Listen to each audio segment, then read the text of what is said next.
What would you do if the most terrifying giant you had ever seen stood between you and everything you believed in? 3,000 years ago, in a valley between two ancient hills, two armies faced each other, frozen by a single voice.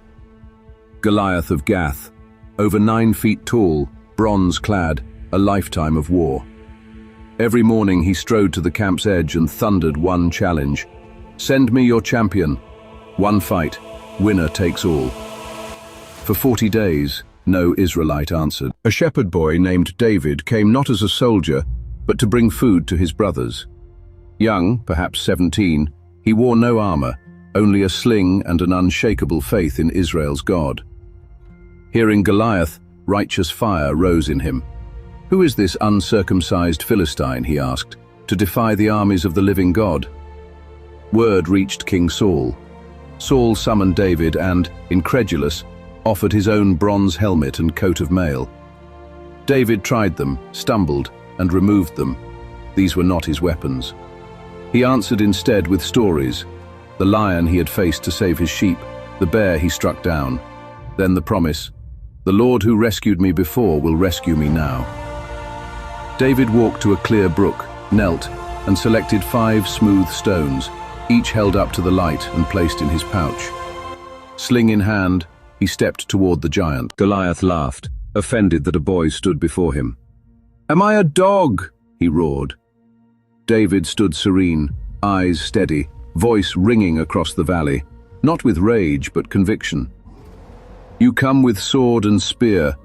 I come in the name of the Lord Almighty, whom you have defied. Today the Lord will deliver you into my hands, and the world will know there is a God in Israel." David ran. In one fluid motion he freed a stone, loaded his sling, and released. The stone struck Goliath's forehead. The giant wavered, then toppled, 9 feet of bronze and pride collapsing into the dust. Dust billowed, the Philistines froze, then fled. The Israelite army surged with a roar that shook the hills. 1 boy, 5 stones, and a faith that changed the battle. This victory began a journey. David would become Israel's greatest king, a man after God's own heart. But it started here, with a choice to trust. This ancient story whispers still, your giant is real. The odds may seem impossible. The God who strengthened a shepherd boy has not changed. He asks you the same question. Will you trust him? You don't need armor that doesn't fit or the weapons of the crowd. You need faith. Pick up your stone, your gift, your step of obedience, and move toward the challenge. Giants fall when God fights for you. If this moved you, share it with someone who needs hope. Subscribe for more cinematic Bible stories, comment with the giant you face, and let us pray with you.